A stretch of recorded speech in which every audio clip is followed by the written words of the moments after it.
First, they kill your body. Then, they kill your reputation. Attention, attention, attention.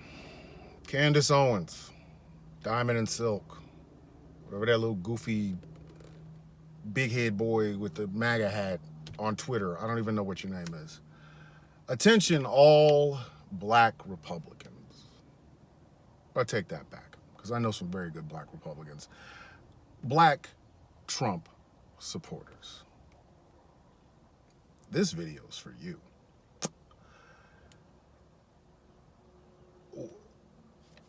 The fuck are y'all doing? Really? What the fuck are you people doing? Am I missing something about being a black Trump supporter? Is there something I'm not catching? Is there a part of this that I'm not getting? Because you go out of your way.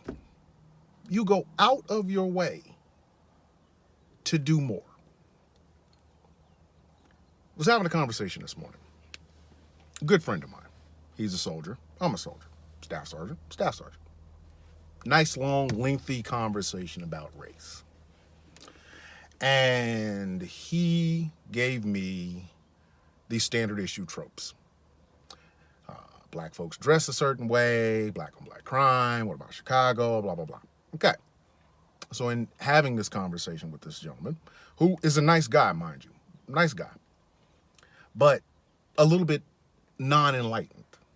So I took it upon myself to give him a lot more statistics and a lot more things to think of rather than the standard issue.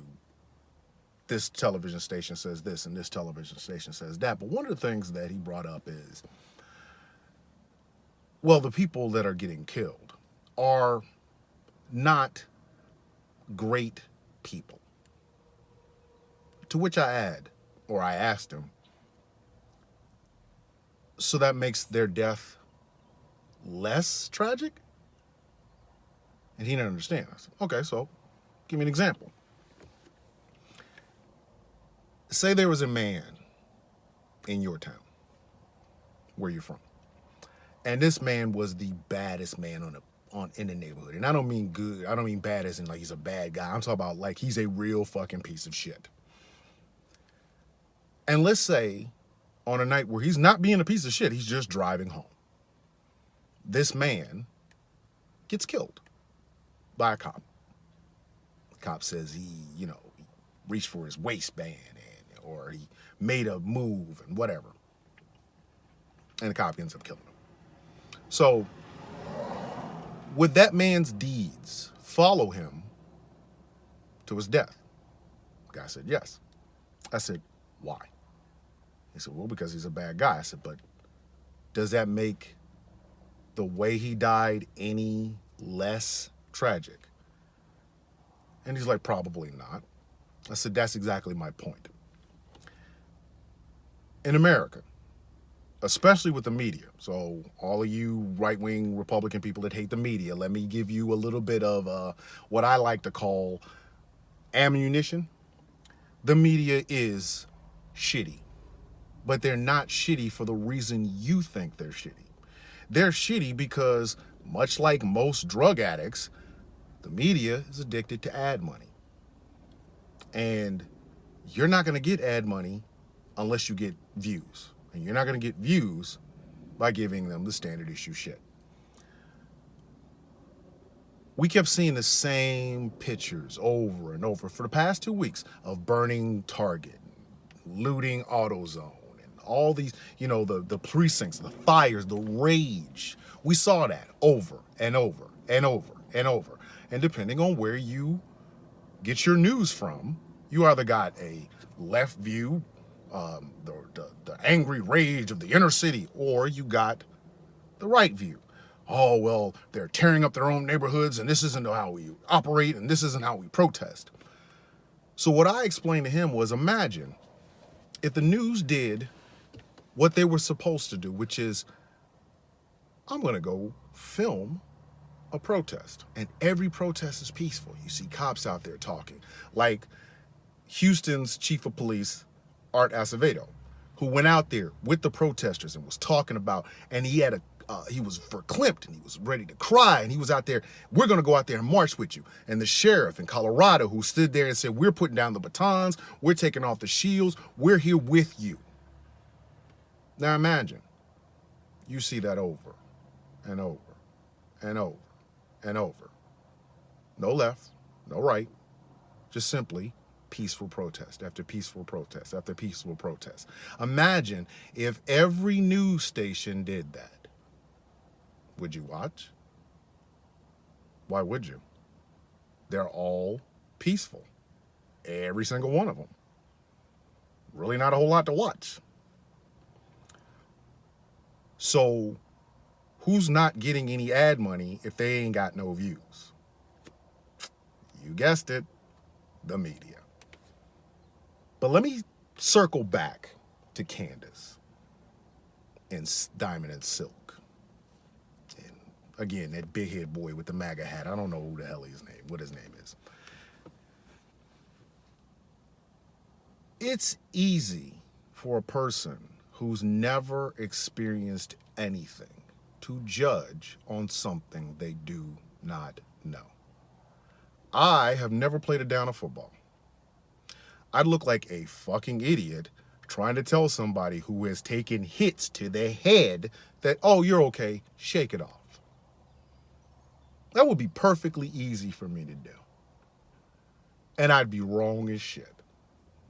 So when I see Tucker Carlson or what's that other idiot on Fox, whatever, name one, Laura Ingraham, whatever. When I see them talking about black on black crime and what about Chicago, I laugh because you have no damn idea what you're talking about. You're not going to those neighborhoods, Tucker. You know why you're not going to those neighborhoods? Because you would rather sell the lie than find out the truth. Not a conspiracy theory. There are some neighborhoods, even in my hometown of Kansas City, Missouri, there are some neighborhoods that you might not want to go on or go down. But then there's some neighborhoods you'd be perfectly welcome. Cookout, barbecue, whatever. Talk politics. I remember when Bill O'Reilly went to the black restaurant in Harlem and I expected people to be saying, give me some motherfucking iced tea. And then he turned out and found out that, oh my God, these are intelligent, good, well-spoken black people. And he was shocked. He was shocked. That's because he was selling a lie. And then when you go get challenged on that lie, you can't really sell that lie anymore. So what I've noticed happens is the powers that be, whoever you want to call them, they'll send out a Candace Owens or a Diamond and Silk or Isaiah Washington for some damn reason. All of a sudden, he done turned into a MAGA maniac. What the fuck? Or a Stacey Dash, or they send them out to parrot shit that they know they can't say. First, they kill your body. Then they kill your reputation. And it's usually somebody who looks just like you who does it. So now I gotta hear about a video where Candace is talking about how George Floyd wasn't a martyr, he wasn't a hero. Nobody said that. Nobody said that. What we said was he didn't deserve to have a fucking knee on his neck for 9 minutes until he died. I remember when Michael Brown died. Well, he wasn't no angel. Trayvon Martin. Well, he had weed in the system. He was a thug. Imagine if we did that. Imagine if the minority did that. There would be an uproar. There would be mass fucking chaos. People would lose their shit. And it's funny because the racial aspect is baked in. It's already baked in. You don't have to go any fucking further with it. When an unarmed black person is killed at the hands of a cop, I don't give a shit if the cop is black. When an unarmed black person is killed at the hands of the police, race is already baked into the fucking equation. Because we know when they protest, it's armed tactical gear and AR-15s and up in the, I want to see the governor, I want to see the governor. And that's a protest. When black folks with no arms, unless you're talking about the Great Panther Party or the Black Panther Party, we're out there with signs saying Black Lives Matter. We're saying, I can't breathe. We're saying, say her name. We're saying, say his name. We're thugs. So race is already baked into this one. That's not even the problem. It's when they start bringing out these motherfuckers. When Candace Owens comes out, pops out from whatever woodchuck hole she pops her punk ass out from. When Diamond and Silk sit next to each other, Cubic Zirconia and Dish Rag, when they decide to pop their ass up out of some shit, and they want to parrot the talking points that they hear on television. It's almost like it gives cover to people who want to see black folks as these animals.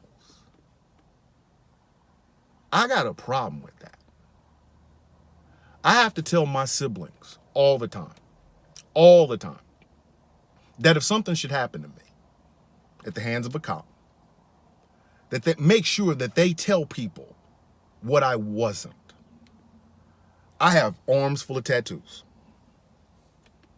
I am also a nerd, a grandfather, a father, a husband, a son, a soldier, an NCO,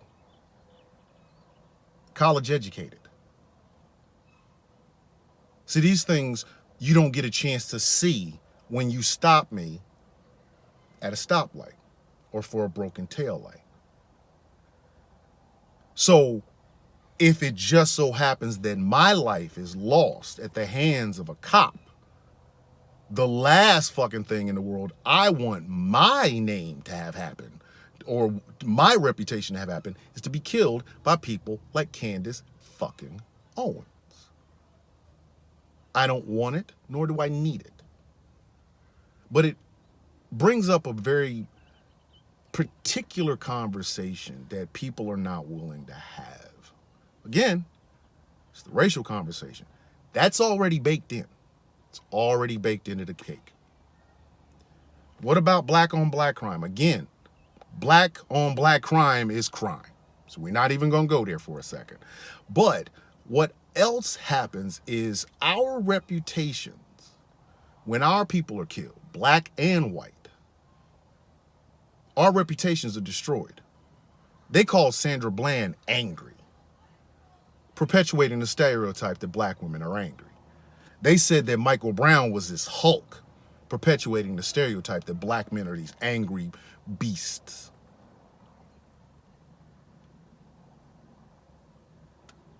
And that's bad enough.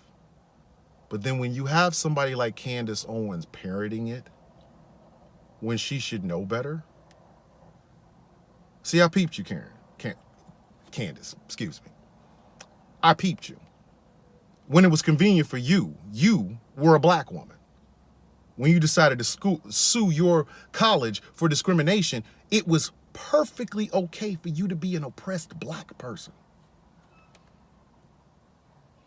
But then, when the money got good, all of a sudden, there is no black oppression. I peeped you. Got you. So, it's perfectly okay for you to play this game, but understand, we get it. We all get it. We see the bullshit. We see it. And a problem that I have in America right now is some shit just ain't left or right. Some shit ain't Republican or Democrat.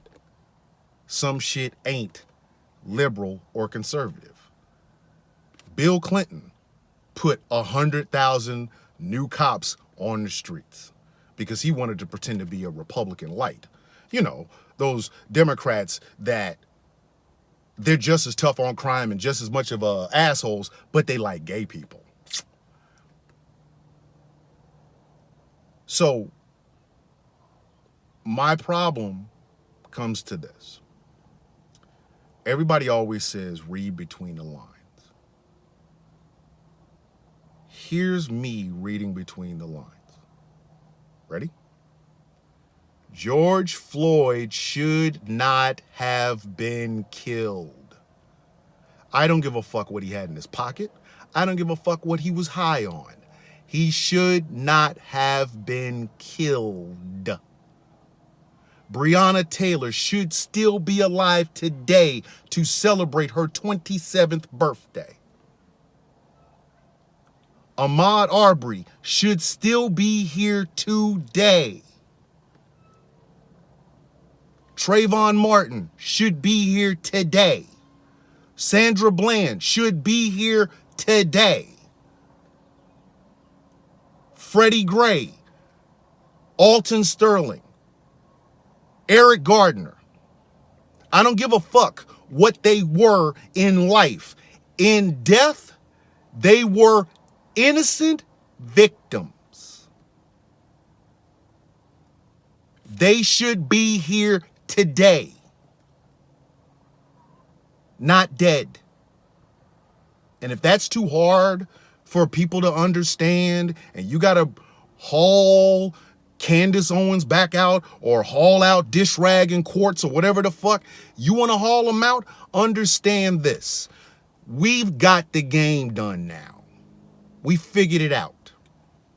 So before you haul them out to try to parrot your bullshit, understand, we figured it out already. And we will call you on it. You ain't too damn black, Candace. You ain't. When it was convenient for you, you was an oppressed person. Now you're not. Don't get it twisted, sister. We know how you playing this. And it doesn't change the facts at all. I don't give a shit what George Floyd was doing 5 minutes before he was dying. He should be alive today. Now, run tell that.